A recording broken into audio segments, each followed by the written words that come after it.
أنت الحبيب خير الأنام، أنت نور وسلام، علمتنا صبرا جميل، أنت صادق أمين، أخلاقه نبع الهدى وصفاته قدوة لنا. أنت الحبيب خير الأنام، أنت يا محمدا، تسقينا من يديك عند حوض الكوثر، للأمة خليت سنتك الجوهر، صلى عليك الله. Waspadai Silent Killer, webinar persembahan dari Meaningful Ways bersama Dr. Yanti Maharani. Bismillahirrahmanirrahim. Allahumma inna nas'aluka ilman nafi'an wa na'udzubika min ilmin la yanfa'. Rabbi zidni ilma warzuqni fahma. Amin. Untuk itu kepada Dr. Yanti dipersilahkan, Dok.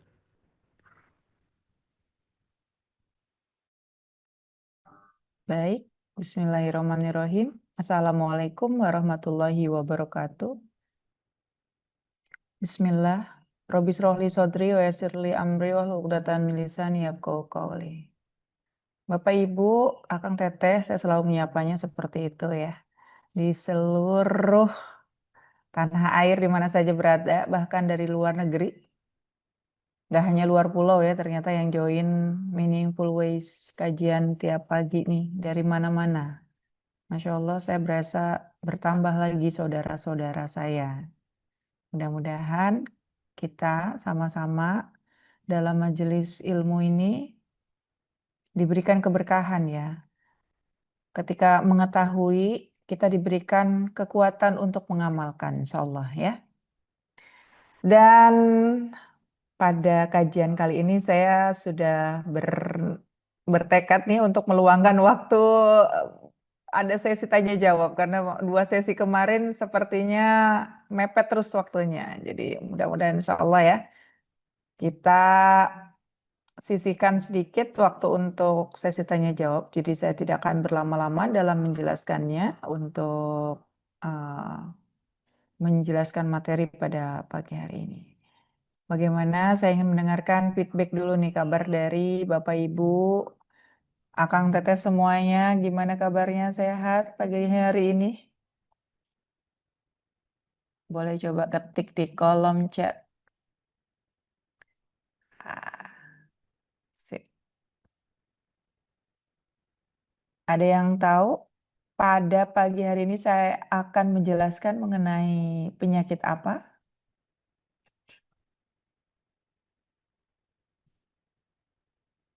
Coba saya cek diabetes. Oke, sip. Sudah tune in ya, sudah siap-siap. Siapa yang join ke sini karena temanya? Saya pengen tahu banyak tentang diabetes atau saya sudah terkena diabetes, Dok. Keluarga saya memiliki keturunan diabetes, Dok, dari orang tua, dia apa namanya, kakek nenek gitu. Boleh ditulis di kolom komentar. Oke ya. Banyak sekali ya. Ada tipe 1 juga, subhanallah. Saya hadir karena temanya. Oke Pak Taufik, terima kasih sudah berkenan hadir.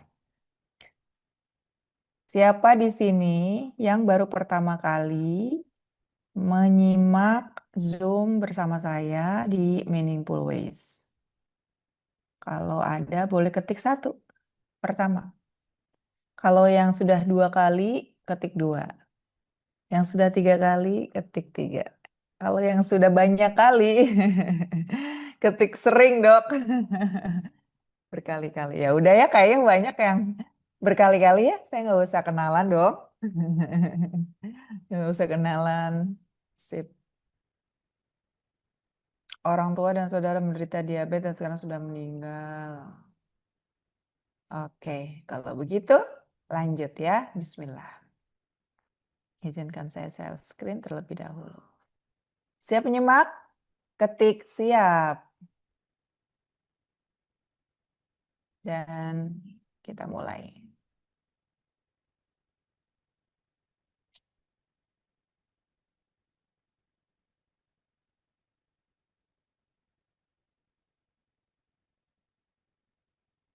Diabetes bisa terjadi bukan hanya karena pola makan atau kelebihan berat badan. Ternyata otak bisa jadi kunci utama dalam memicu maupun memulihkan kondisi diabetes. Sebuah penelitian terbaru yang dimuat di The Journal of Clinical Investigation menemukan bahwa aktivitas berlebihan pada otak bisa berperan langsung dalam menyebabkan diabetes tipe 2. Hasil penelitian menunjukkan sekelompok sel otak atau neuron di bagian area hipotalamus yang mengatur rasa lapar dan metabolisme tubuh. Hasil menunjukkan jika sel-sel ini ditenangkan, kadar gula darah bisa membaik secara signifikan dan bertahan lama, bahkan tanpa perubahan berat badan, pola makan, atau penggunaan insulin. Menariknya, hasil ini menunjukkan bahwa diabetes bisa terjadi bukan hanya karena pola makan atau kelebihan berat badan, tapi juga karena gangguan pada kerja otak neuron-neuron tersebut, yang biasanya dipengaruhi oleh hormon seperti leptin, bisa membuat pengaturan gula darah menjadi kacau jika terlalu aktif. Penelitian ini juga mencatat adanya perubahan pada hormon stres dan fungsi hati yang menandakan bahwa otak punya jalur sendiri dalam mengatur kadar gula darah. Penelitian ini tentunya membantah anggapan lama bahwa diabetes hanya disebabkan oleh masalah di organ tubuh seperti pankreas. Sebaliknya, otak ternyata bisa jadi kunci utama dalam memicu maupun memulihkan kondisi diabetes. Ini membuka peluang untuk pengobatan baru yang fokusnya bukan hanya di tubuh, tapi juga di otak sebagai pusat pengendali metabolisme. Iya, ada yang sudah menyimak konten saya sebelumnya, dan saya membahas tentang diabetes. Ternyata penemuan terkini adalah ngobrolin tentang obat diabetes tidak melulu obat yang kita minum secara oral maupun insulin. Ternyata obat diabetes ini ke arah bagaimana kita bisa menenangkan kerja saraf di otak. Oleh karena itu penting banget teman-teman untuk belajar bagaimana tadi bisa meaningful ya, bisa menyeimbangkan pemikiran kita di otak, bisa tetap eh, eh, positive thinking dan sebagainya gitu, yang tidak melulu kaitannya dengan obat fisik yang berhubungan dengan menyehatkan secara fisik, tetapi secara mental. Overthinking salah satu maksudnya, tapi yang paling penting adalah bagaimana kita bisa menyeimbangkan hormon lapar, hormon kenyang kita. Nah, buat teman-teman yang sudah pernah menyimak kelas eksklusif bersama saya dalam Meaningful Eating gitu ya. Meaningful Eating, saya membahas bagaimana agar kita bisa makan dengan penuh kesadaran, dan ternyata itu sangat berhubungan dengan kesembuhan penyakit diabetes. Oke, itu pengantar saja dari saya, dan saya buka dengan salam ya. Salam itu ternyata ada ininya ya. Ternyata nggak jauh-jauh dari diabetes. Salam, daun salam. Di sini saya tuliskan Diabetes bisa terjadi Cesium karena pola foliantum. makan. Itu adalah bumbu dapur, tapi ternyata obat diabetes yang sangat efektif. Gimana sih dok cara agar kita terhindar dari penyakit diabetes?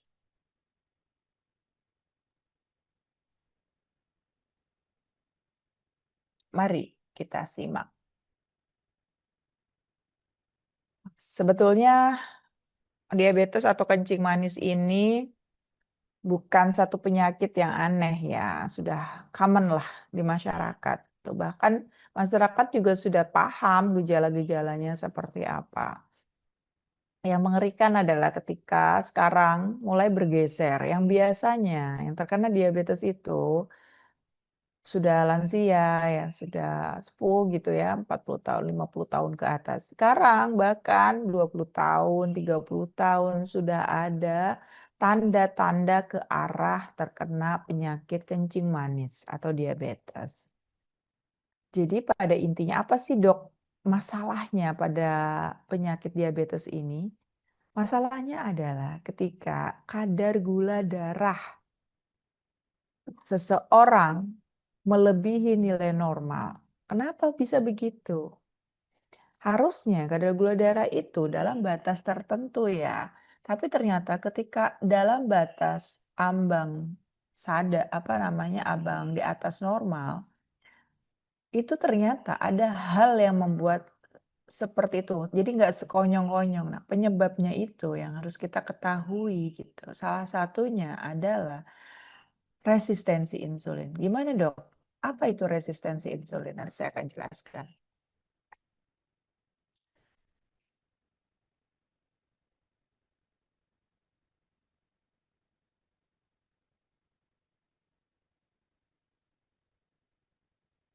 Sebelum saya jelaskan mekanisme terjadinya diabetes, ada beberapa hal yang harus saya jelaskan terlebih dahulu bahwa diabetes itu bukan semata-mata karena tadi ya apa namanya resistensi insulin. Bahkan ada satu diabetes tadi saya baca ada yang terkena juga diabetes tipe 1.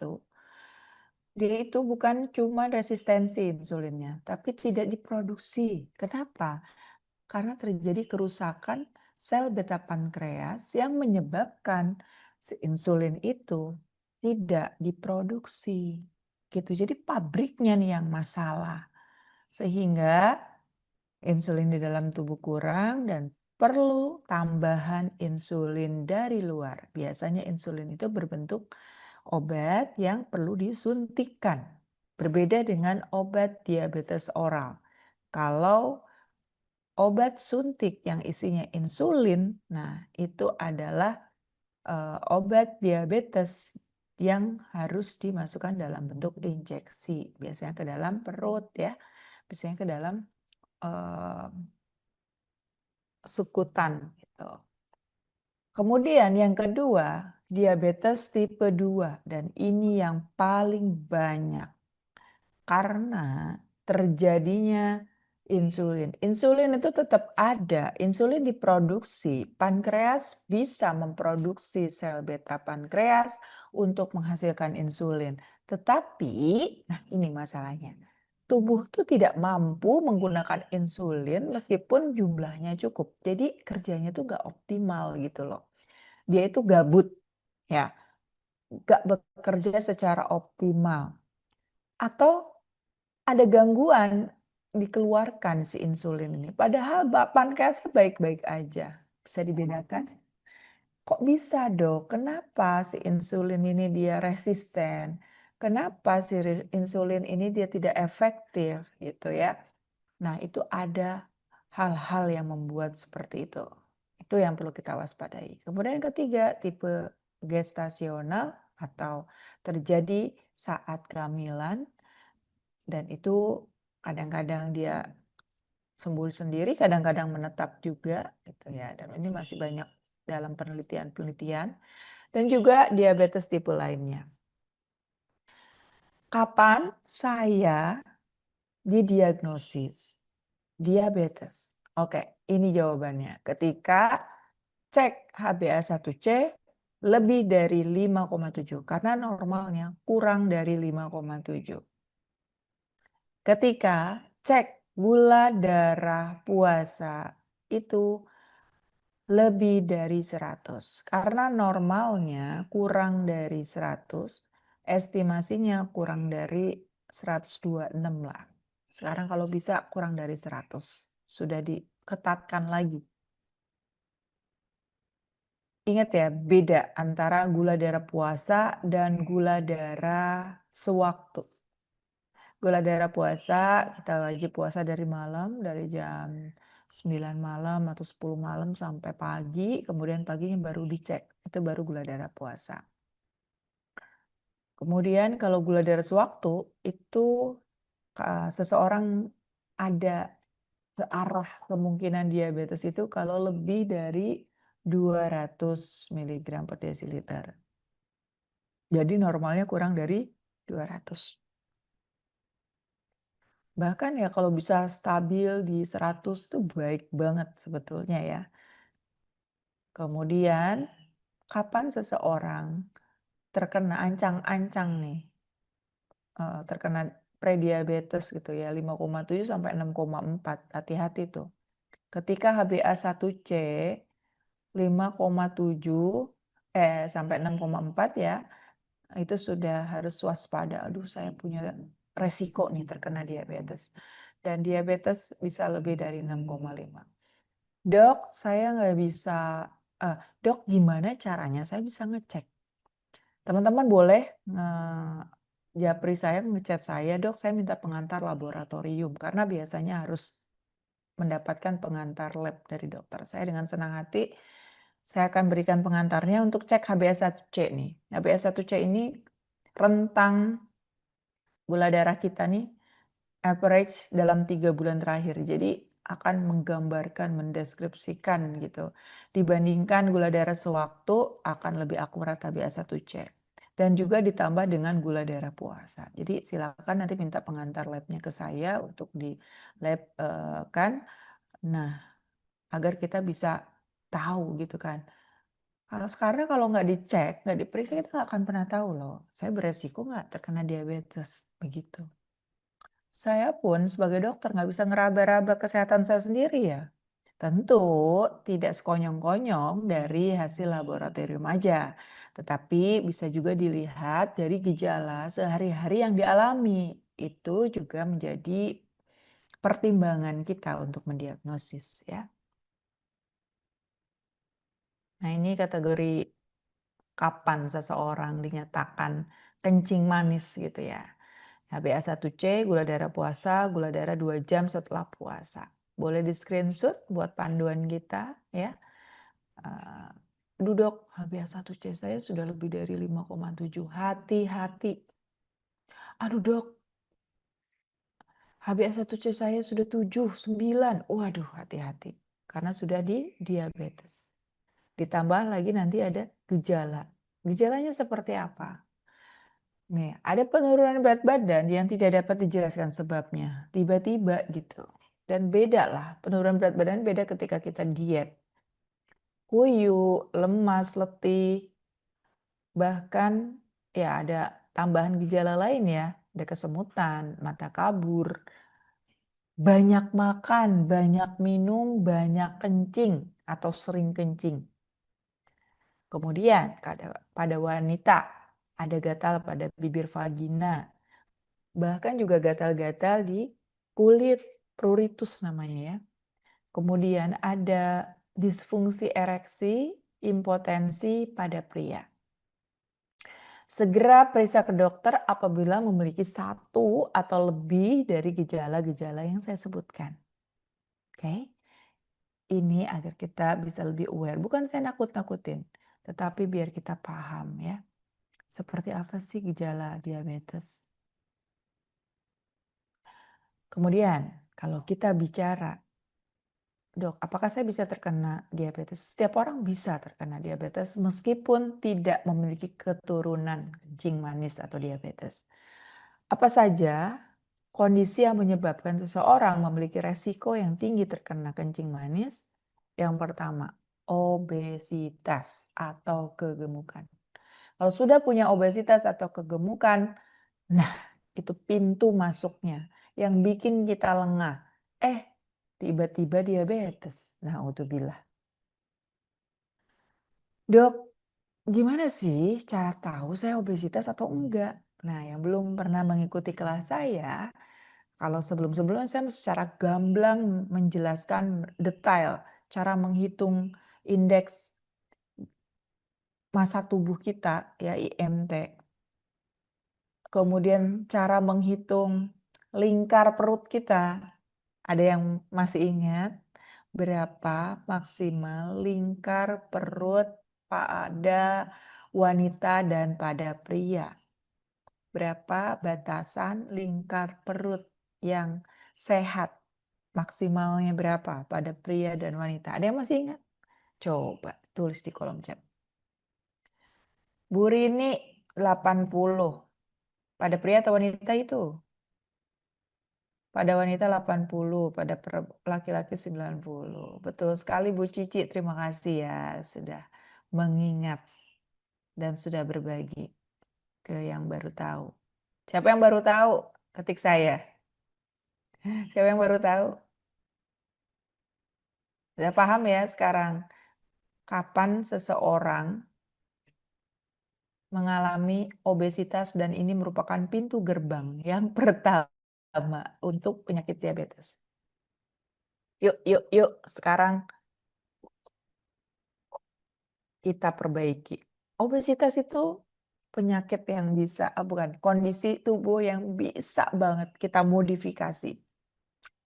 Kita rubah, itu bisa banget, IMT, kemudian lingkar perut itu bisa banget. Depend on you. Semuanya tergantung kita sendiri. Nggak perlu obat, bisa. Bahkan sekarang pun untuk menanggulangi diabetes bisa dilakukan. Contohnya gimana? Salah satu yang paling gampang nih, ketika mendengar kajian saya pagi hari ini, silakan sambil nge-treadmill, sambil jalan pagi pakai headphone, hati-hati ya kalau di jalan raya. Itu salah satu cara kita memerangi diabetes yang apa namanya, yang disebabkan karena kegemukan. Wah, kalau bicara kegemukan panjang ya. Duh, nanti itu satu kuliah sendiri teman-teman. Ya kan? Oke. Kemudian keturunan, kalau udah keturunan udahlah ya kita mau itu warisan yang nggak bisa kita tolak gitu. Kurang aktivitas fisik. Nah iya, ini juga ada percabangan tersendiri ilmunya. Kenapa aktivitas fisik bisa menyebabkan kegemukan. Kemudian perempuan yang memiliki riwayat melahirkan bayi dengan berat badan lebih dari 4 kilo itu juga hati-hati. Itu jadi catatan tersendiri ya. Hipertensi, tekanan darah tinggi lebih dari 140/90. Nah ini juga ingat, pintu gerbangnya ini, pintu gerbangnya. Saya mau survei dulu di sini. Siapa yang tekanan darah tingginya ketika terakhir mengecek lebih dari 140/90. Sok, coba jujur-jujuran, siapa di sini yang tekanan darahnya lebih dari 140/90? Buati, jempol Buati. Keren. Bu Nur Hayati, cara mengukur lingkar perut dari maha pusar, betul. Pusar, pinggang ya. Ini sambil treadmill, keren, keren. Tapi saya nggak bisa sambil treadmill, nanti terengah-engah ya. Apa sendiri saya ambil bicara. Oke, saya dok. Rendah malah bisa 100, sama saya juga. 120/80. Cocok. 120/80. 149 Bu Tina, be aware. Pak Diman, 90-nya Pak. Nah, itu dari mulai sekarang Pak. Terus mulai diturunkan nih. Terus 60/90 hipertensi grade 2. Normalnya 120/80. Bahkan sekarang nih normalnya kurang dari 120/80. Jadi 120 udah prehipertensi. Marah nggak tuh? Sekarang tuh lebih diketatin lagi nih kriterianya. Oke. Iya, Bu Yanti. Ya, hati-hati juga ya Bu, itu sudah prehipertensi. Meskipun orang dulu menganggap itu kan usia dok, sekarang nggak ada pembelaan seperti itu. Sekarang sama saja. Oke, sudah paham ya pintu gerbangnya dari mana? Nah itu dia teman-teman. Sekarang kita lihat tandanya. Yuk kita lihat tandanya ya. Selain dari laboratorium, ini saya kasih tahu juga. Tandanya, Bapak Ibu, kalau melihat ada orang yang di bagian belakang tengkuk nih, warnanya hitam. Nah, itu namanya akanthosis nigricans, yaitu perubahan warna lipatan dua kulit menjadi lebih gelap dan menebal. Dan itu adalah tanda seseorang beresiko terkena penyakit metabolik termasuk diabetes mellitus. Jadi hitam, ada lipatan kulit, lebih gelap dan tebal. Ayo, ayo, ayo. Ada yang pernah melihat? Ada yang kalau dirinya kan nggak kelihatan ya. Mungkin minta tolong diliatin sama orang-orang terdekatnya. Ditekuk ya, betul. Putra saya dok. Nah Bu, hati-hati nih ya. Sekarang sudah paham ya, saya juga ngeri nih. Duh. Kemudian riwayat penyakit jantung dan pembuluh darah ini juga hati-hati nih. Riwayat penyakit jantung dan pembuluh darah harus waspada. Riwayat prediabetes, ingat ya prediabetes itu tadi ada kriterianya. Riwayat PCOS, ketidakseimbangan hormon. Nah, untuk mengetahui seorang PCOS atau tidak, cek hormon. Yang mau ngecek hormon boleh hubungi saya untuk minta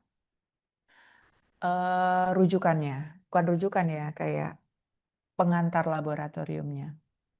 Kadar trigliserid lebih dari 250 dan HDL kurang dari 35. Ini juga waspada nih. HDL kurang dari 35, resiko. Trigliserid lebih dari 250, hati-hati. Usia lebih dari 45 tahun. Yang kurang dari 45 tahun juga hati-hati. Belum tentu jauh dari resiko penyakit diabetes. Tetapi yang lebih dari 45 tahun harus lebih aware. Harus lebih peduli, harus lebih mewaspadai.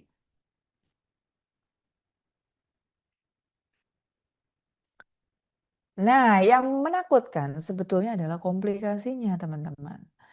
Ya, diabetes itu berbahaya, tapi yang paling berbahaya adalah komplikasinya. Ketika kita mengetahui diabetes sebenarnya kadar gula darah kita itu tidak, misalkan agak tinggi nih 200 gitu ya. Dibiarin lebih dari 250, 300, 400 masih mungkin belum ada gejala. Tapi ketika dibiarkan dalam jangka panjang seperti itu nanti akan ada kerusakan organ. Apa saja? Penyakit jantung koroner, stroke, gangguan saraf tepi atau kita sebut neuropati, gangguan saraf mata, jadi kabur pandangan matanya, gangguan fungsi hati, gangguan fungsi ginjal, dan bahkan kematian bisa terjadi. Buat yang belum tahu saya obesitas atau enggak, nih saya kasih cara menghitungnya, tapi enggak terlalu saya detailkan ya, silakan di screenshot. PR-nya adalah berapa BMI Anda semua di sini. Silakan dihitung, paskan dengan tabelnya. Statusnya di mana nih? Kekurangan, normal, kelebihan, kegemukan. Yuk, ini adalah kadar gula darah, diabetes yang bisa kita kelola sendiri. Kalau misalkan kadar gula darah sewaktu dicek nih ya, masih di kurang dari 300 mg per desiliter atau ketika cek gula darah puasa kurang dari 200. Dan baru pertama kali diketahui setelah diperiksa oleh dokter dan belum minum obat penurun gula darah. Oke, itu bisa diatasi sendiri tanpa obat dari dokter. Kemudian yang kedua, Dok, saya udah menderita DM sudah lama dok, dan kadar gula darah saya sewaktu itu kurang dari 300. Dan gula darah puasa saya itu dok kurang dari 200. Saya belum minum obat dok. Boleh nggak dok saya atasi sendiri tanpa minum obat diabetes oral? Jawabannya bisa. Kita bisa mengelola sendiri. Yang pertama, modifikasi gaya hidup. Caranya, apakah tidak boleh makan gula dok? Atau mengganti gula atau mengurangi gula? Kalau misalkan Bapak Ibu tanya, apakah saya tidak boleh mengkonsumsi gula sama sekali? Tidak, itu jawabannya tidak benar. Baru-baru ini saya menyampaikan tentang ini di Hidup Sehat TV One di hari Senin kemarin tayangannya. Nanti kalau ada link YouTube-nya saya akan share ya. Cuman ya banyak yang beranggapan bahwa orang diabetes tuh nggak boleh makan atau minum yang mengandung gula. Jawabannya enggak, karena gula ini adalah sumber energi utama. Dan otak itu makanannya tuh gula. Jadi kalau misalkan kita kurang gula ya lemot gitu ya. Cuman ya ada beberapa mekanisme metabolisme yang lain lah yang bisa menggantikan gula, betul. Tapi yang paling cepat itu adalah gula. Makanya di dalam Islam kalau buka puasa berbukalah dengan yang manis. Contohnya adalah kurma. Rasulullah mencontohkan berbuka dengan kurma ya.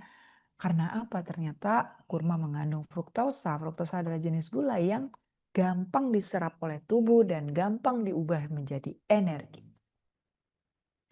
Hanya pada orang yang terkena diabetes ada gangguan fungsi insulin. Sehingga yang harusnya insulin bisa memproses gula, mengubah gula, memasukkan gula ke otot untuk dijadikan energi. Nah, ini enggak. Jadi gulanya mengalir aja di pembuluh darah dan tidak masuk ke dalam otot. Ya.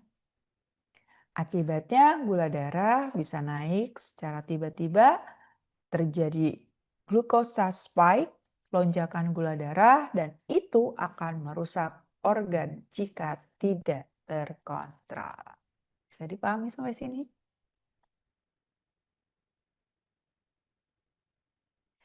Ganti gula dengan stevia dong. Itu cara menggantinya. Ya, itu tadi saya baru menyampaikan mengenai pengaruh gula, asupan gula terhadap penyakit diabetes. Yang kedua, sebaiknya kurangi gula tambahan. Gula itu banyak yang tersembunyi dalam makanan dan minuman kita, itu yang perlu diketahui. Ada gula di dalam tepung, ada gula di dalam mie, ada gula di dalam nasi, ya. Ada gula di dalam sirup. Hati-hati teman-teman kalau misalkan pesan kopi gitu ya. Kopinya misalkan kopi susu, kopi vanila, kopi susu rasa vanila, kopi susu rasa hazelnut. Meskipun teman-teman bilang, saya tanpa gula ya. Tapi kan ada sirupnya hazelnut, tapi kan ada sirupnya di vanila. Nah, biasanya pengantarnya adalah gula kalau sirupnya. Ya. Nah, itu juga hati-hati. Jadi kurangi gula tambahan. Batasi teman-teman. Berapa sih gula maksimal banget ya 40 gram. 40 gram itu berapa? Kurang lebih 4 sendok makan sehari itu menurut WHO dan Kementerian Kesehatan. Bisa dicatat berapa maksimal? 4 gram. 40 gram, sorry. 40 gram. Dan itu kalau kita convert ke ukuran takaran rumah tangga sebanyak 4 sendok makan. Kemudian dok, ada juga nggak yang bisa menggantikan gula? Ada. Namanya kalau di herbalnya itu daun stevia rububiana. Daun stevia rububiana ini dia memang memiliki rasa yang sangat khas, rasa manis berkali lipat dari gula. Dan ini dianggap aman untuk menderita diabetes, memiliki kemampuan menstabilkan gula darah, dan yang paling penting tidak menaikkan insulin. Jadi menurut penelitian, stevia ini ya menurunkan kadar gula darah pasca makan lebih rendah dibandingkan gula tepung. Mengurangi respon insulin secara signifikan dibandingkan aspartam dan sukros. Aspartam adalah gula pengganti sintetis, sukros juga begitu. Aspartam dan sukros biasanya digunakan untuk pengganti gula pada makanan dan minuman diet. Hati-hati, bisa dilihat di ingredientnya. Kalau misalkan minuman low sugar, low kalori, atau makanan snack low sugar, low kalori, ada penggantinya. Lihat kandungannya. Kalau aspartam dan sukros, biasanya di situ juga disertakan maksimal penggunaan harian. Jadi jangan berlebihan juga. Mentang-mentang ini low kalori, low sugar, makan snacknya biasanya itu protein bar gitu ya, sampai 5 gitu. Kan ini kan sehat dok, healthy snack yang nggak kayak gitu juga gitu. Tetap harus ada batasannya gitu kan, meskipun di situ labelnya makanan sehat. Kalau teman-teman lihat bedanya gula tambahan ini, gula pengganti, substitut glukosa, substitut sweetener, bukan substitut glukosa ya. Biasanya kita bilang sweetener. Sweetener itu bisa alami yaitu dari stevia dan bisa juga sintetis, biasanya menggunakan aspartam, sukros, eritol, xilitol. Nah, itu adalah gula. Tapi low kalori karena dia itu sintetis tapi ya bukan yang alami. Kalau yang alami teman-teman bisa lihat ingredientnya steviol. Jadi stevia itu diubah dalam bentuk steviol, bukan diubah ya. Jadi kandungan yang diambilnya adalah steviol. Stevia ini mengandung steviosid. Steviosid itulah yang membuat rasa manis pada stevia.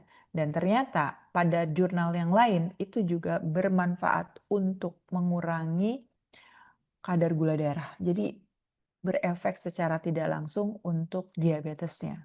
Tidak hanya mempengaruhi tidak hanya mengganti gula, ya mengganti rasa manis gula, tetapi juga memperbaiki fungsi dari regulasi kadar gula darah kita. Jadi bisa menurunkan kadar gula darah di dalam tubuh.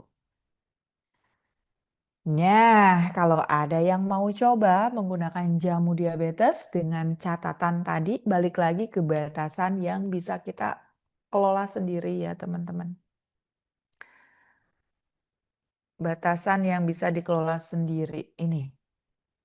Boleh mencoba membuat jamu diabetes. Apa saja jamu diabetes? Ini dia. 7 lembar daun salam, 7 lembar daun sambiloto, 1 jari kayu manis, 1 ibu jari temulawak. Kita gunakan metode infusa. Metode infusa itu apa, Dok? Jangan salah ya, bukan maksudnya infus water, bukan ya. Di ilmu herbal itu ada berbagai macam jenis metode untuk mendapatkan manfaat baik dari tanaman. Jadi sebetulnya yang mau kita gunakan itu bukan ini nih daunnya nih, daun sambiloto, daun salam, kayu manis, temulawak, bukan itu, tapi androgropolit yang terdapat pada sambiloto, flavonoid yang terdapat pada sambiloto, sinamaldehid yang terdapat pada kayu manis, kurkuminoid yang terdapat pada temulawak. Itu nggak kasat mata, harus ada prosesnya ya yang bisa memindahkan kandungan-kandungan tersebut ya agar bisa masuk ke dalam tubuh kita. Gimana caranya? Kita perlu media air. Dan ini metodenya sudah turun-temurun digunakan oleh nenek moyang kita. Dulu ribuan tahun yang lalu kita kenal herbal ini sudah 7 generasi. 7 abad lamanya, bayangkan. Emang ada pabrik jamu, pabrik herbal? Nggak ada ya kan? Emang ada mereka mengkonsumsi dalam bentuk tablet, kapsul? Belum ada. Sekarang udah canggih luar biasa. Kandungan yang terdapat pada kayu manisnya, sinamaldehidnya, sudah bisa kita konsumsi langsung dengan kapsul. Sudah bisa. Kurkumin yang terdapat pada temulawak ini bisa kita langsung minum dengan kapsul, sudah ada. Tetapi zaman dulu alhamdulillah sudah bisa membuktikan ya bahwa ramuan ini bisa membantu untuk menormalkan kadar gula darah. Nenek moyang kita yang memprakarsai sampai akhirnya ramuan ini sampai ke kita sekarang ini. Caranya gimana? Dengan metode infusa atau kita sebut rebusan atau kita sebut godokan. Caranya siapkan 1 liter air. 1 liter air itu setara dengan 5 gelas. Ukuran 200 ml. Orang sebutnya 5 gelas belimbing. Gelas belimbing, bukan gelas gambar belimbing, bukan. Memang disebutnya gelas belimbing ya kan. Ukurannya pasti 200 ml itu. Udah, siapkan itu aja bahannya, air, daun salam, sambiloto, kayu manis, temulawak. Jadi dengan metode infusa ini, kandungan-kandungan yang terdapat pada bahan-bahan ini akan terekstrak secara alami dengan pemanasan suhu tertentu, nanti saya akan jelaskan. Kemudian nanti bahan-bahannya akan terikat di dalam air dan airnya yang kita minum. Sehingga kalau ada pertanyaan, Dok, ketika saya sudah merebus, boleh nggak ampasnya saya rebus lagi, Dok, buat berikutnya? Kira-kira logikanya gimana? Coba, kira-kira bisa nggak? Bisa nggak kalau ampasnya direbus lagi? Tadi yang kita lakukan apa sih sebenarnya? Ekstraksi kan? Memindahkan bahan yang ada, bahan-bahan bioaktif yang membuat tanaman itu kita gunakan berhasiat ke dalam tubuh kita gitu loh. Itu dipindahkan ke air biar kita minum, biar kita langsung bisa menyerap itu. Nah sekarang kalau udah dipindahin emang masih ada? Ya mungkin ada, tapi kan tidak maksimal ya. sudah banyak yang digunakan, sudah banyak yang dipindahkan. Itu hanya ampasnya saja. Jadi ngapain? Apa yang mau kita lakukan lagi gitu loh. Nah, banyak sekali pertanyaan ke saya tentang boleh nggak digunain lagi? Nah, itu ya jawabannya. Dan kalau Bapak Ibu teman-teman pengen tahu metode-metode cara membuat herbal yang benar, saya sudah menulis di dalam e-book Belajar Herbal Dasar. Artinya adalah hal-hal yang perlu Bapak Ibu ketahui ketika mau mengkonsumsi herbal. Ketahui hal-hal itu dulu. Saya sudah menulis dalam 80 halaman lah sekitaran itu, dan juga pengetahuan-pengetahuan dasar lainnya seperti apa saja dok bagian tanaman yang digunakan, lalu kenapa sih dok kita harus menggunakan herbal, hal-hal basic yang harus diketahui saya sudah tuliskan di dalam e-book. Silakan download e-booknya.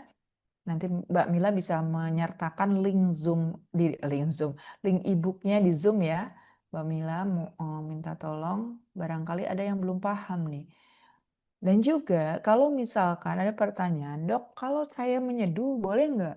Nah itu salah satu contoh cara menyediakan herbal, metode dengan seduhan ya.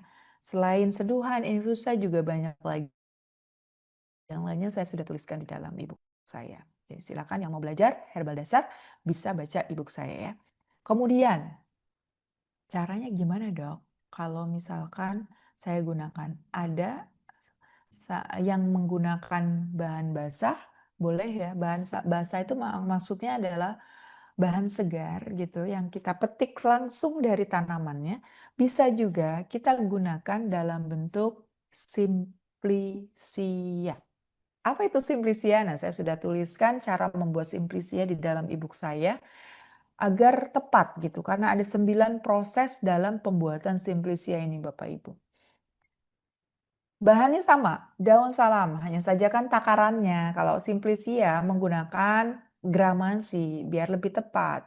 Dan kalau kita menggunakan simplisia, kita bisa menyetop di dalam toples-toples agar ketika kita mau merebusnya, kita tinggal ambil, ambil, ambil. Gitu. Atau bahkan kita sudah kemas dalam satu kemasan, daun salamnya 5 gram, sambilotonya 5 gram, kayu manisnya 7 gram, temulawaknya 10 gram. Udah dalam kemasan tuh. Nah, setelah itu tinggal direbus. Bisa juga menggunakan daun kumis kucing 5 gram dan sambiloto 10 gram. Dok, boleh nggak dok? Kalau misalkan saya hanya merebus 3 bahan saja, ada satu bahan yang nggak ada dok di rumah saya, sambiloto contohnya. Atau saya nggak suka sambiloto dok, pahit banget. Boleh juga, nggak apa-apa, pakai daun salam aja, kayu manis dan temulawak. Dok, saya nggak punya kayu manis dok, boleh nggak temulawak sambiloto daun salam? Boleh, ya nggak apa-apa. Dicoba dulu, ya kan? Efektivitasnya seperti apa. Nah, yang saya maksudkan tadi untuk bahan kering, untuk memudahkan dalam penyiapan, ramuan dapat dikemas dan dimasukkan ke dalam kantong plastik ya. Setiap hari 1 bungkus. Merebusnya cukup 1 hari 1 kali. Ini juga buat ide bisnis nih, buat Bapak Ibu yang suka nanam herbal, dia punya tanaman herbal dan sayang kalau nggak dipanen, panen aja jadikan simplisia. Bikin simplisia gimana? Baca di e-book saya, biar tepat karena ada langkah-langkah yang harus ditepati. Kita bisa bikin dalam satu kemasan seperti ini. Tipsnya adalah kalau misalkan mau disimpan dalam jangka waktu yang lama, silakan tambahkan silika gel. Tapi hati-hati jangan sampai ikut kerebus silika gelnya. Tahu ya silika gel ya? Tulis aja silika gel itu banyak di toko online. Agar lebih awet, menyerap kelembaban. Gimana dok cara pembuatan infusa? Rebus, kalau tadi 800 ml, boleh 4 gelas, boleh 5 gelas ya. Boleh 1 liter gitu. Dalam panci stainless. Apa-apa saja bahan yang bisa, bukan bahan tapi alat ya. Alat yang bisa digunakan untuk merebus herbal dan tidak boleh digunakan dalam merebus herbal sudah saya tuliskan juga di e-book saya. Ya. Kemudian masukkan satu kemasan ramuan yang tadi saya bilang satu bungkus nih ke dalam air yang sudah mau mendidih. Jadi panaskan dulu airnya, mau mendidih baru masukkan bahannya. Jangan kebalik. Jangan masukkan dulu bahannya, tambahin airnya, panaskan api. Ingat ya, critical step-nya adalah panaskan dulu sampai mau mendidih, lalu kecilkan apinya. Dan rebus selama berapa menit? 15 menit. Setelah itu angkat dan diamkan pancinya hingga dingin, lalu saring menggunakan saringan yang berbahan non-logam. Ini juga saya sudah tuliskan di e-book saya.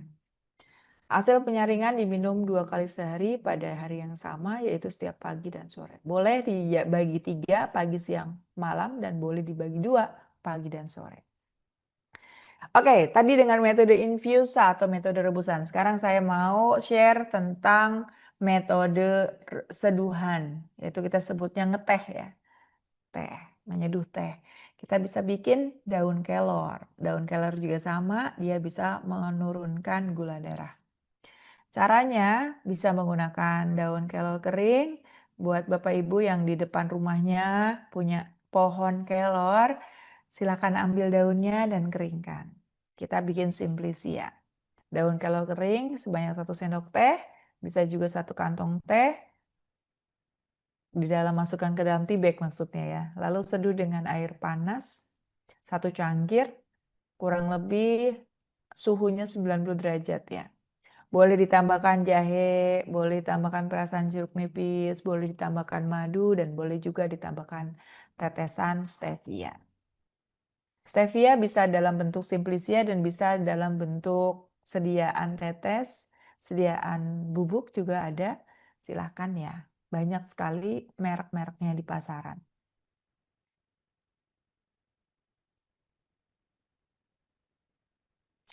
Kalau bentuk bubuk bagaimana komposisinya? Nah itu dia. Kalau bentuk bubuk sebetulnya ya saya nggak sarankan. Kalau memang untuk pengobatan ya. Karena bubuk itu tetap misalkan kita seduh kita minum airnya ya. Ya nggak? Jadi kalau mau malah ekstraknya sekalian. Kita bahas satu persatu ya, sambiloto itu kenapa dia bisa berkhasiat? Karena di dalamnya ada androgropolit dan glikosid. Menurut penelitian ini bisa bermanfaat untuk anti diabetes. Tapi waspadai kena airnya akan menimbulkan bengkak pada mata. Tidak boleh digunakan pada ibu hamil dan menyusui. Menurut penelitian pada tikus, sambiloto ini bisa menyebabkan kecacatan pada janin ketika dikonsumsi pada saat masa kehamilan. Dan tidak ada penelitiannya, belum ada penelitian untuk wanita menyusui. Jadi tidak diperkenankan. Kemudian yang kedua, temulawak. Ada apa dengan temulawak? Di dalamnya terdapat kurkumin, santorizol, kurkuminoid, dan minyak atsiri.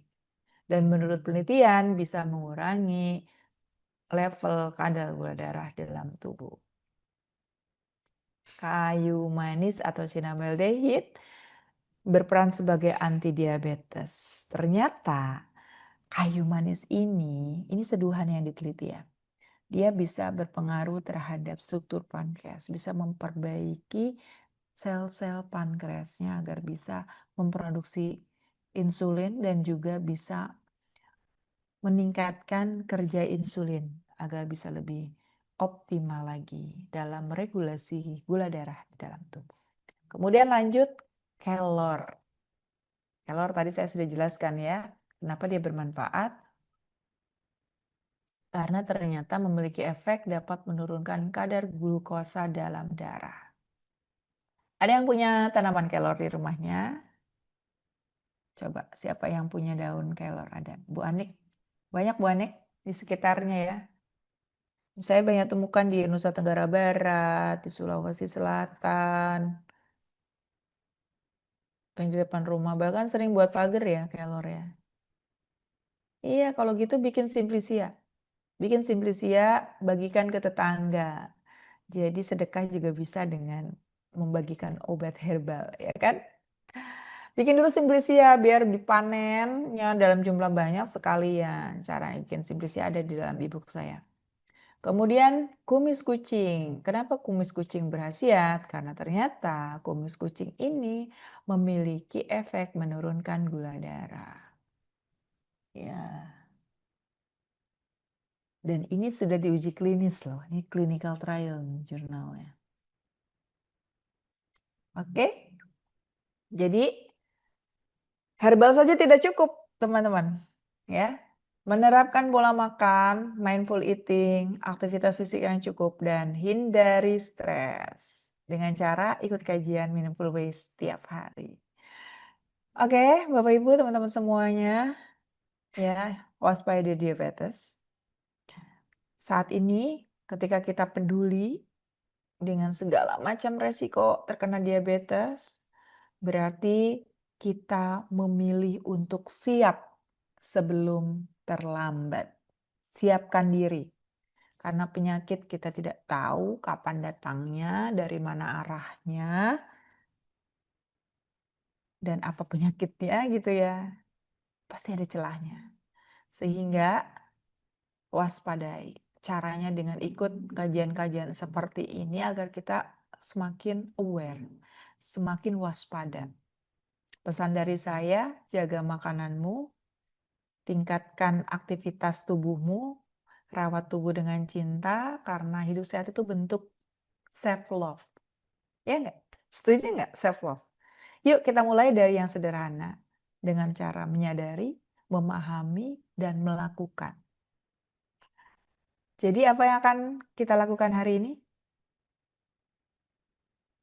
Jadi apa yang kita akan lakukan hari ini? Ya, bismillah, semoga apa yang kita ketahui hari ini akan menjadi amal yang akan kita lakukan terus-menerus di keseharian kita. Semoga hari ini jadi awal hidup sehat kita. Ya, salam sehat, salam penuh cinta dari saya. Terima kasih. Silakan kontak saya di channel-channel berikut ya. Saya Dr. Rianti Herbal, kita lanjutkan ke Kang Reza untuk sesi tanya jawab. Saya takut saya lupa salam ya. Assalamualaikum warahmatullahi wabarakatuh. Waalaikumsalam warahmatullahi wabarakatuh. Syukran, jazakillah khair. Dokter Yanti pagi hari ini, Alhamdulillah, rawat tubuhmu dengan cinta. Aduh, mak jelek banget ya. Kadang kita sama tubuh sendiri aja nggak secinta itu dok memang. Gitu kan. Nah, Kang Reza, saya tuh pernah ngobrol-ngobrol sama Mm-mm. Dr. Resna, spesialis penyakit dalam tentang diabetes. Jadi nanti teman-teman bisa simak lagi di YouTube ya. Diabetes itu nggak ujuk-ujuk. Kenali faktor pemicunya di YouTube saya, biar lebih paham lagi. Oh, siap dok. Tadi Oke. tinggal di follow-follow ya akun YouTube-nya, TikTok-nya, Instagram-nya nih. Masya Allah beliau tuh di tengah kesibukannya masih apa ya, meluangkan waktu bikin konten yang wah luar biasa banget dah, Masya Allah. Saya sampai takjub sendiri. Ini dokter gimana bagi waktunya ya? Kadang ngisi seminar, kadang ngisi acara di mana, tapi kontennya tuh tetap jalan terus, Masya Allah. Mudah-mudahan ini bisa menebar manfaatnya semakin luas ya. Baik, Bapak Ibu sekalian, terima kasih banyak.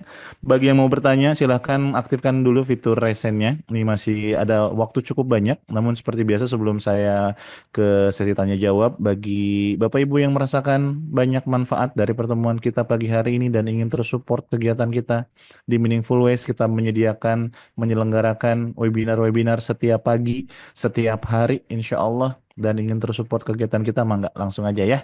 Berikan infak terbaiknya, niatkan untuk berjihad di jalan Allah fisabilillah gitu ya, sama-sama mudah-mudahan nih kita bisa menebarkan ilmu semakin luas, semakin banyak manfaatnya. Pagi hari ini aja terpantau tadi 550 orang partisipan nih, Masya Allah ya, Alhamdulillah.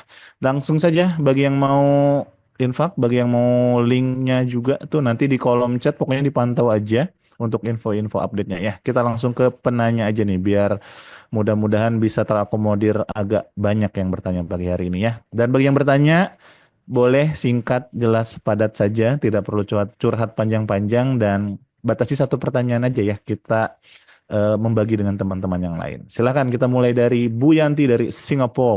Waduh, jamaah Meaningful Way sampai Singapura nih. Silakan Bun. Ya, terima kasih Bang Reza. Assalamualaikum dokter. Waalaikumsalam Bu Yanti, Masya Allah dari Singapura. Bu Yanti, kalau ke Kuala Ya, Lumpur dekat enggak? Saya insya Allah tanggal oh dekat dekat. 11 Naik Juli. naik naik bus saja dekat apa Bu Dokter. Kalau Hmm, naik bus cuma 6 jam aja. Kalau ya. naik apa? Ya naik bus saja. Nanti singgah ke Johor dulu, terus baru Hmm. masuk Singapura. Saya tanggal 11 ada workshop bikin jamu di Di mana? di Cyberjaya, di Oh, Cyberjaya Putrajaya. Di Putrajaya ya, di Putrajaya. Cafe Jamu. Iya, buat teman-teman nih yang dari Malaysia, Singapura, silakan ikut nih workshop Tanggal jamu. berapa, Bu Dokter? Tanggal berapa? Insya Allah tanggal 11. 11 Informasinya ada Juli ya? di Instagram saya. Karena banyak dari Singapura, waktu bulan puasa yang lalu juga saya bikin workshop di sana. Oh iya iya iya. Iya, Insya Allah kalau banyak saya ada dari waktu saya Singapura hadir. yang ikut. Ya, jauh-jauh dari Singapura datang ke Malaysia. Bu Dokter kalau dari apa Kuala Lumpur mau ke Singapura dekat. Rumah saya dekat dengan Johor. Oh Border. iya, iya, iya. Ya, kalau Ah, mau nanti ambil nomor saya nanti kita kontak-kontak aja kalau mau boleh, kesini. boleh. Silakan follow Instagram saya, Ibu. Nanti bisa Apa masuk. ya Instagramnya apa namanya? Nah, Dokter Yanti Herbal. Oke, nanti saya follow. Oke, Ya, saya singkat saja ya, Bu Dokter. Saya ya, mau tanya. Nah, terima kasih ya tadi pembahasannya sangat menarik sekali, menambah ilmu kita yang belum tahu. Ah, saya mau tanya, saya ini punya suami saya itu endut, endut gitu. Perutnya endut, tapi dia sudah oke, exercise, oke, sudah oke. cycling, sudah gym, tapi masih masih aja nggak turun badannya. Padahal saya sudah kasih dia diet lah makanan apa apa. Mungkin apa genetik, apa gimana gitu. Solusinya gimana? Karena actually dia sehat, alhamdulillah. Darah bagus, kolesterol oke. Cuma badan itu aja, perutnya itu kan, badannya itu agak ya fat gitu lah. Habis dia malu, katanya saya kan slim, jadi dia bilang mau mau imbangin gitu. Jadi caranya gimana? Kita sudah buat diet, buat apa-apa, tapi masih belum turun apa Hmm. gemuknya itu. Ya, Makanannya sudah dijaga. Itu aja minta solusinya. Terima kasih Bu Dokter. Assalamualaikum. Insya Allah jumpa lagi ya. insya Allah, insya Allah. Terima kasih Pak Reza. Assalamualaikum. Oke. Langsung dijawab aja, Kang Reza nih. Kang Reza Ya, ini. langsung aja. Oke. Dok. Banyak yang bingung ya. Aduh dok, saya udah diet, saya udah latihan. Olahraga, tapi nggak turun-turun dok. Pasti ada missnya. Saya harus melihat apa celahnya gitu. Hanya saja hal-hal yang kadang di luar kendali kita nggak tahu.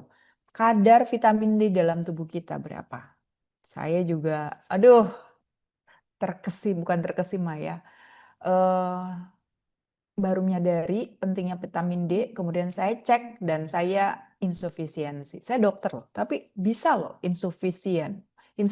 Defisien tuh bener-bener yang di bawah banget dan itu gampang banget naik berat badan, gampang banget turun apa namanya gendut gitu ya. Gampang banget juga terkena berbagai macam penyakit. Jadi barangkali vitamin D di dalam darahnya rendah. Itu juga mengakibatkan susah turun berat badan. Oke?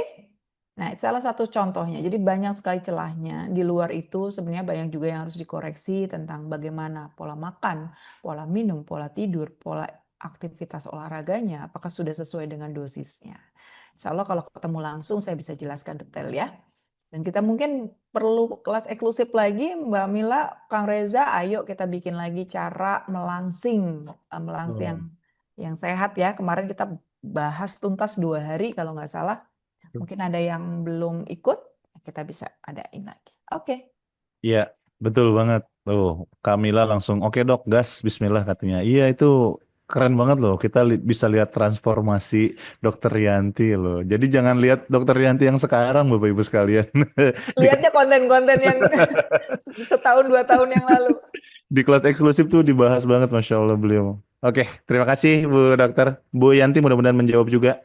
Dan alhamdulillah nih nambah keluarga di Singapura ya, meaningful ways. Kita langsung ke Mas Suryo Adi atau Pak Suryo Adi. Nah, silakan. Apa yang mau ditanyakan pada pagi hari ini, Pak? Sudah bisa di open mic-nya. Terima kasih Ustaz Reza dan Dr. Yanti. Assalamualaikum warahmatullahi wabarakatuh. Assalamualaikum warahmatullahi wabarakatuh. Sebelumnya mohon izin, saya dari Kota Malang. Mohon izin bertanya terkait gejala atau penyebab ya diabetes itu, apakah jika kita kekurangan air minum, air putih ya, itu apakah bisa menyebabkan gejala diabetes ini? Jika pola makan sudah diatur, kemudian fisik barangkali ya, tapi itu kalau pola pikir itu kadang kadang kita susah nih, karena mungkin saat ini serba dikejar target ya, untuk pekerjaan itu sebab deadline-nya tuh cepat, pendek itu ya, deadline pekerjaan dengan banyak berbagai macam apa namanya kejar-kejaran tugas atau kejar-kejaran pekerjaan yang akhirnya menyebabkan menambah beban pikiran, atau mungkin kalau bisa menstaf apa ya meningkatkan emosional, bukan itu ya maksudnya Manajemen yang stres menyebabkan ya, manajemen manajemen stres ya, itu maksud stresnya saya itu. baik. Jadi kadang itu stres itu bisa meningkat, bisa turun ya, kadang itu karena deadline pekerjaan yang pendek-pendek dan itu ya dikejar terus itu. Mungkin seperti itu sih untuk terima kasih untuk jawabannya. Mohon maaf atas segalanya. Semoga berkah selalu menyempul Mas Reza dan Dokter Rianti. Terima kasih. Wassalamualaikum warahmatullahi wabarakatuh. Waalaikumsalam warahmatullahi wabarakatuh. Amin. Terima kasih Mas Suryo doa-doanya. Silakan Dokter Yanti. Jadi tadi tuh em, Pak siapa maaf tadi Suryo. Pak Suryo ya, betul Pak. Kita harus balance ya antara pekerjaan dan kehidupan kita, karena itu berpengaruh sekali gitu ya pada tidak hanya kesehatan mental tapi juga fisik kita. Itu caranya gimana? Life work balance ini tadi saya selalu berpesan, ingat ada 5 pola keseimbangan yang harus kita jaga. Yang pertama adalah pola makan. Yang kedua pola minum air putih nih ya. Minum air putih kebutuhannya berapa? 50 cc atau 50 mili per kilogram berat badan bisa jadi patokan. Ada juga tabel berdasarkan berat badan gitu. Kemudian pola tidur. Pola tidur 7-8 jam sehari. Dimulai dari pukul 10 maksimal, bisa diakhiri sampai pukul 4 gitu ya. Itu adalah waktu tidur terbaik sesuai dengan jam meridian tubuh kita gitu. Kemudian pola olahraga atau pola aktivitas olahraga juga sama. Sport is medicine. Olahraga itu adalah obat, harus sesuai dengan jenisnya, frekuensinya, durasinya, agar apa? Agar jadi obat di dalam tubuh kita. Kalau berlebihan, dosisnya juga tidak baik, akan toksik juga ke dalam tubuh. Kemudian yang kelima, kita bisa bantu dengan herbal atau suplemen. Karena herbal suplemen ini bisa membantu menembel celah-celah yang kemungkinan kita ada salahnya, ada missnya di menjaga keseimbangan keempat yang sebelumnya. Seperti itu. Jawaban dari saya, Kang Reza. Siap, siap dok. Kenapa ini? Saya burem. Mohon maaf. Nah, oke. Baik Dokter Yanti, terima kasih banyak atas jawabannya. Mudah-mudahan menjawab ya Pak Surya Adi, dan memang ya itu mengelola manajemen stres, Masya Allah. Oke, kita lanjut. Ini ada satu orang lagi dari Pak Topik yang sudah raise hand. Silahkan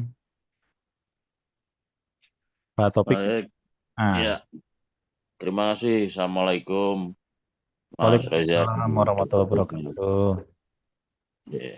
Saya terdeteksi kena diabetes sekitar tahun 2019. Kemudian pada tahun itu sampai hari ini, saya rutin periksa dokter itu sebulan sekali. Dan kadar gula darah saya waktu puasa kemarin, periksa hari Senin kemarin itu 210, dokter. Akhir-akhir ini, sebulan ini lebih, saya merasakan pegal di pinggang. Dan saya kemarin tanyakan kepada dokter itu efek samping dari obat penurun tensi, apa, tekanan darah tinggi. Pertanyaan saya, bisakah saya beralih ke herbal? Terus bagaimana caranya ya dok? Kayaknya tergantung obat-obat ini melelahkan. Saya tiap hari minum obat, tiap hari suntik insulin itu 4 kali. 3 kali sebelum makan dan 1 kali sebelum tidur. Terima kasih dokter. Assalamualaikum. Waalaikumsalam warahmatullahi Waalaikumsalam. Pak, mohon maaf, boleh saya tanya kadar gula darah puasa hasil cek terakhir berapa, Pak? 210 dokter. Oke, sudah terkendali ya. Saat ini mengkonsumsi obatnya apa, Pak? Obatnya yang untuk tensi itu kandesartan sama amlodipin. Kemudian ada pregabalin atau kadang diganti sama gabapentin.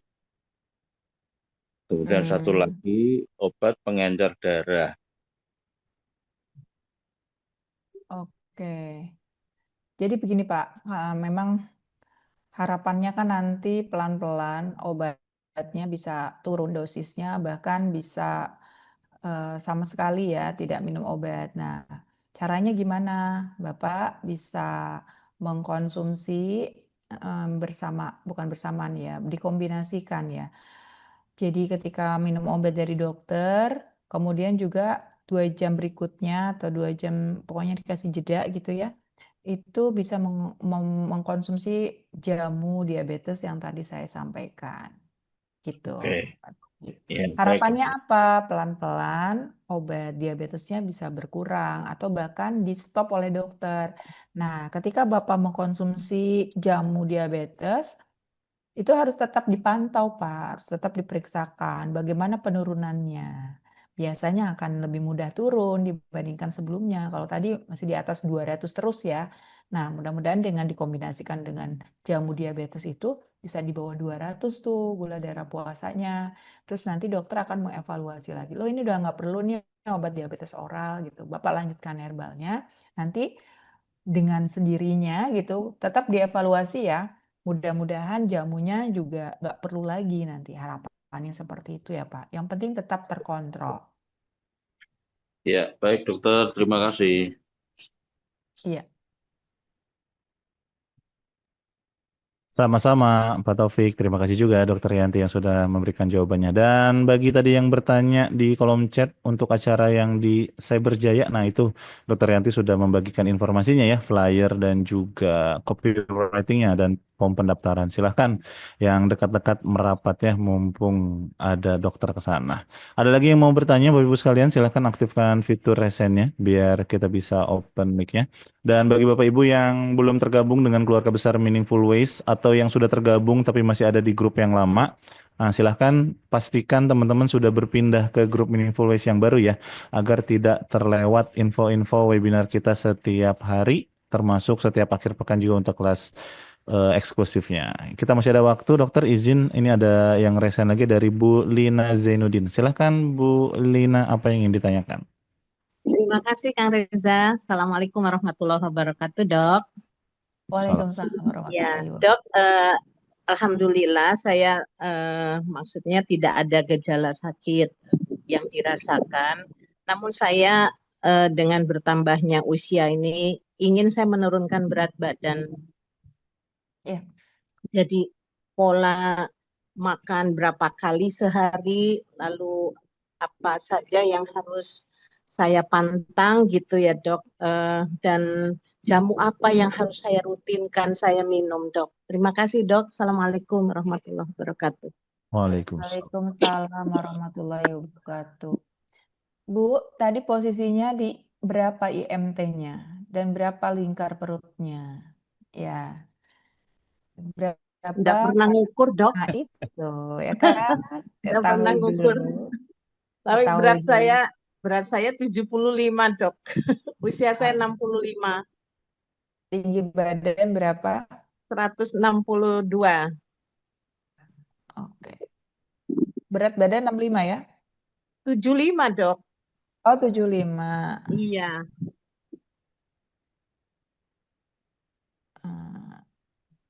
Saya kepingin rutin gitu, Dok. Bisa Ya, Bu. istiqomah minum Ibu jamu. saat ini ada di obesitas tingkat 2 ya, grade 2. Oh, iya, Dok. Memang mau nggak mau.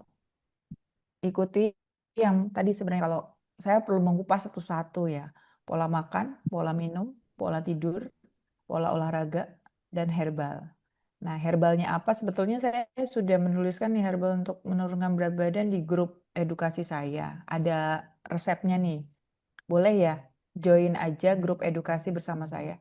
Cuman mohon maaf beberapa waktu ini saya betul-betul belum bisa interaktif. Jadi mungkin nanti saya bukakan sesi Zoom untuk konsultasi aja. Biasanya saya menjawab pertanyaan-pertanyaan pada sesi tanya jawab. Insya Allah ya ke depannya bisa lebih ini lagi untuk berinteraksi dengan apa namanya anggota-anggota grup gitu ya. Jadi silakan ikuti dulu aja link grupnya. Sebentar saya cek ya link grupnya ya. Link grupnya saya tuliskan edukasi. Ada beberapa grup di situ, ada yang sudah 700 kayaknya kalau grup. Oh ya, sebentar saya tuliskan ya linknya.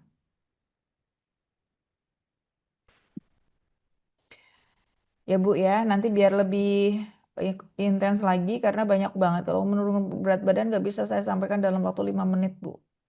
Gitu ya, Dok. Intinya 5 pola keseimbangan tadi. Dan juga tambahan yang kelima itu apa? 5 itu adalah yang kelima adalah herbalnya.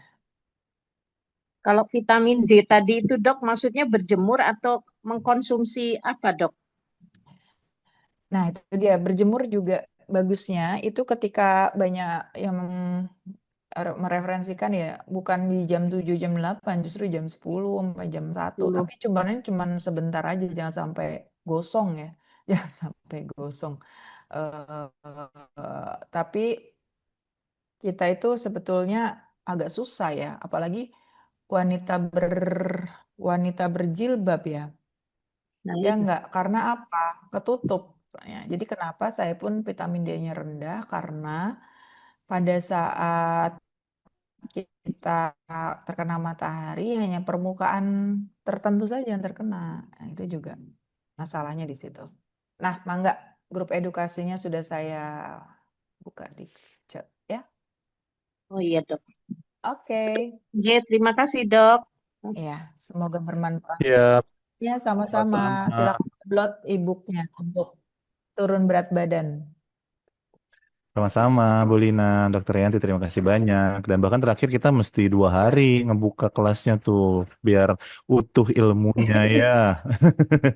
Iya, Kang Raja, saya ampun ya kalau harus, Dok, saya mau turun berat badan gitu kan. Pertanyaan yang sulit itu karena Sulit harus saya dijawab. jelaskan. Bayang nggak, Kang Reza, materi saya segimana? Iya, iya. Kebayang nggak? Harus saya jelasin, saya bingung Itu jawabnya. aja udah padat banget ya dok ya kita ya, Masya Allah tuh 2 hari. Oh. Ya mudah-mudahan nanti kita bisa arrange lagi waktunya Bapak Ibu sekalian, mohon doanya dari teman-teman sekalian. Dan memang ini menarik banget dan itu bisa menjaga apa ya, semangat kita lah untuk istiqomah tadi tuh. Poinnya kan di situ tadi tuh, biar kita konsisten. Oke dok, sepertinya sudah mau jam 7 pagi nih, waktu Iya. membatasi pertemuan kita pada pagi hari ini. Jadi ada yang mau disampaikan mungkin sebagai closing statement pagi hari ini Dokter Yanti? Mangga. Saya Maya kayaknya udah semua saya sampaikan. Yang jelas Bapak Ibu, aduh maaf ya ini yang full group katanya. Sebentar-bentar saya invite kan ini satu lagi grup yang kira-kira available sebentar ya. Ya, grup 3-nya sudah full katanya. Alhamdulillah saya masuk barusan.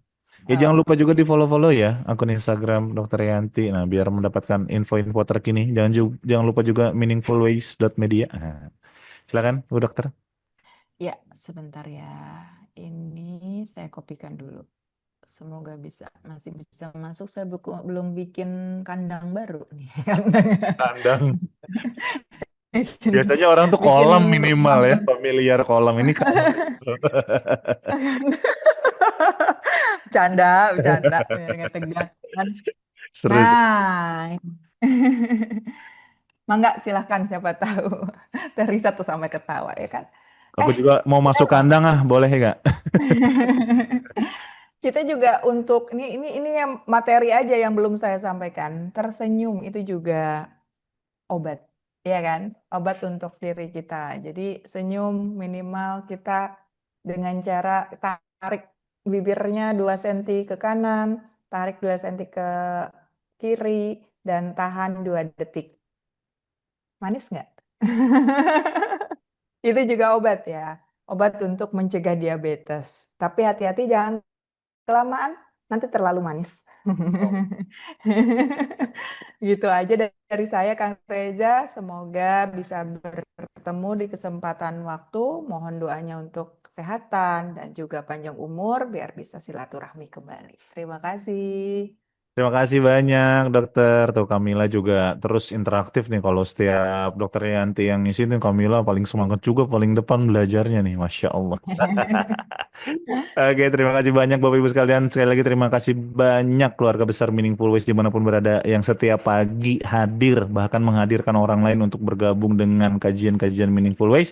Dan insya Allah besok kita ketemu lagi dengan Dokter Gustaf ya. Nah, bagi yang ingin memperdalam lagi tentang holistik kesehatan, boleh setiap hari Kamis kita akan belajar dengan Dokter Gustaf. Dan akhir pekan ini juga jangan dilewatkan khusus buat ibu-ibu, buat muslimah. Nah, perempuan-perempuan bahagia di luar sana, yuk ikut kelas eksklusif bersama Ustazah Aini. Nah, boleh dibagikan flyernya, kawan-kawan operator mungkin atau link pendaftarannya di kolom chat.